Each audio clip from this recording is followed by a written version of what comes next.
Well, I think these days, weirdly enough, like I think everyone's addicted to their phones. Like I'm personally, like I know I'm addicted to my phone. I have my phone always within arm's reach of me, and you always know where your phone is. And if you feel like you lost it, you're like, where is it? So I think, it's just one of these things that we're being integrated with it.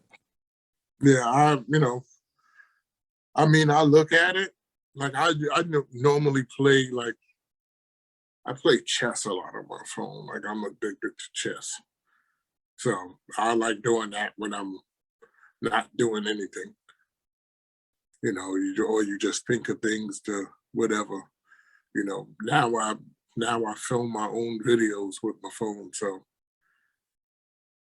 Gotta have it. gotta have it. So let me ask you about chess, because this is something that I didn't expect. I don't think anyone expects anyone to play chess, to be honest. It's not one of these games where, everyone talks about it, but why chess? Where did it come from? And, how long have you been playing it? I've been playing chess since when I got locked up in '96. Yeah, that's when I started playing chess and learning about it. And it's for me, it's like fighting without fighting. It's like I can go to war with somebody and no one really dies. Like, you learn strategies and things could change in a second. The wrong decision and it's over. You can get destroyed, piled on, like everything. Like, and then you can see the people who really don't know what the hell they're doing. And, they just move in pieces. So I'm not gonna lie, I love that damn thing. I love chess. So do you study chess as well? Like, do you like find strategies? Because like I think with Queen's Gambit, which recently came out, everybody started getting into it. But obviously, there are various openings, there are various endings, there are various strategies. Do you look at that and how to improve your own game? Yeah, you're making me reveal my secret, man. Yeah, man. I actually do. I actually do. I study to learn different openings, and yeah, man. Whoever see this, a lot of people that I beat already, they'll be like, "Oh, this dude cheating. He's really sad." Yeah, but I do. I do. That's not cheating. If you're learning, that's not cheating. It's I like know. it's like But saying someone you I, practice I love basketball. I love the secret of surprise. They'd be like, "Oh, you can really play," and I just look at them like they're retarded. Like I told you. So Well, the funny thing is, like, I'm Russian, so we kind of grew up with it. But my grandfather, who passed away, he was really good with numbers, and he was mhm. obsessed with chess. Like, he had all these books that he would read through, and he literally would study it, and he would play himself. He would have the Mm. chess pieces, and he would put himself, and he would try. And honestly, I remember looking at just the way his mind worked and just how he solved problems in the game, and it is really impressive. Yeah, they got chess puzzles that I look at. I try to do at least 4 to 5 chess puzzles a day, and it helps you because in jail you don't play in time. So on the game, there's a time limit, and then that part of the game is like, yeah, I want to get better with time, and trying to figure things out and have an idea of what you want to do in a short period of time, because there's a couple of games that I was winning, but I lost on time. I ran out of time, so it's still a slug. No matter if it's time or not, it's still a slug. So Yeah. And I still look at it and go, I don't know how anybody invented that game, because yeah, no two games are the same. There you can no, play hundreds of thousands of games and they'll all be different. Unless you've got right, like a 2 move or 4 move checkmate, those kind of classic ones. But other than that, if you're playing a legitimate game, they're all going to be different. right, and that's the dopeness part of it.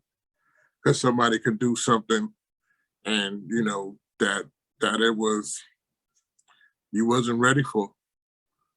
You know what I'm saying? So right now at this point, I'm learning two different openings for white and for black. I'm pretty much studying those two openings and trying to get that together. And before I move on to something else, Well, do you have a preference of going first to second? don't matter. Don't matter. It's the strategy. It's to set up the in the beginning. Do you You have know, people that challenge you though? The people find out you play chess I, and now they're I, like, I mean, I got people that talk try. I've played quite a few people, but if I beat them with with the jail skills, I know they can't fuck with me now. But I have only like one or two friends that play. Other people that want to play, I already know. Like I played them before. They're not going to make my game better, so I don't play them. you're at that level now where you can pick and choose who you play because you're too good. Let me tell you very clearly, if you played me, you'd wipe the floor with me. I have what I think is basic level chess skills. Like I get the game, I know the rules, I know how the pieces move, but I haven't played for a long time. And I think, yeah, the right now, I'm like rated as like an 1100 type player. I want to get better though. let me ask you, if you were good enough, would you go and compete? I would try. I would try. I mean, that was like if I would have knew about chess when I was younger, I probably be a grandmaster by now. But I learned pretty late, and I'm learning so much still going into it. I do want to go higher in the ratings though.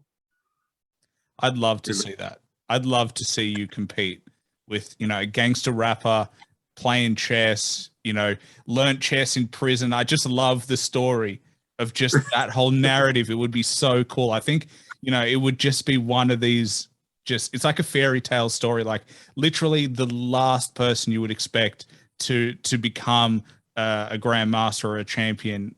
Yeah, I'm rooting for you, man. I'm hoping that out of everything that happens, and then we said it here first. yeah, that would be dope.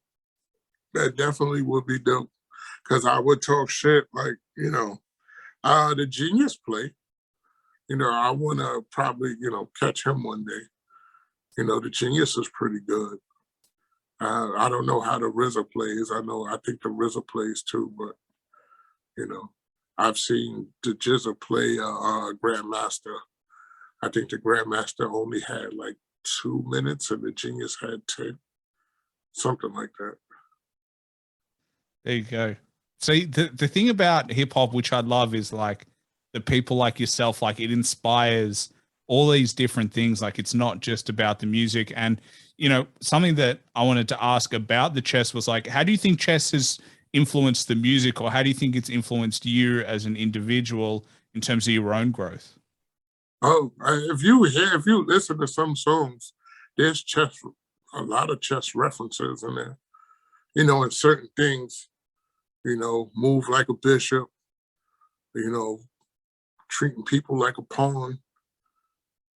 You say a lot of things, angles, and it's you gotta the thing about me, which is I compare everything to street life. That's how I understand everything. So chess is just like a war to me. It's like that's how I make it excited. I turn it into like a street fight or a street war. I have to, catch the big guy, the king. Got to shut him down. And, you use your team with the pawns and everything. Pawns can be powerful at a certain part, especially the end game. Well, something that I just came to my mind was when you played people who are not that good at chess, is there a thing that kind of limits their ability? Is there, something that they hold on to? Is it a piece, or is it just a lack of understanding of how the game should be played? Like, where do you think people go wrong? Um, Sometimes Like I didn't know chess was really that deep. And sometimes, they make too many decisions or the pressure, like you can see pressure make them, it happened to me too. You know what I'm saying? You can make the wrong decision and it could end, you could get ended like that. So it's like you got to scope the board and understand, you got to look. I need to anticipate what you're going to do.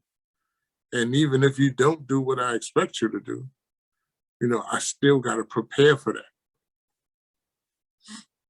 Yeah. And the thing about the grandmasters is that they can see, 10, 20 moves ahead for what could Because possibly happen. Yeah, and they got to study all things.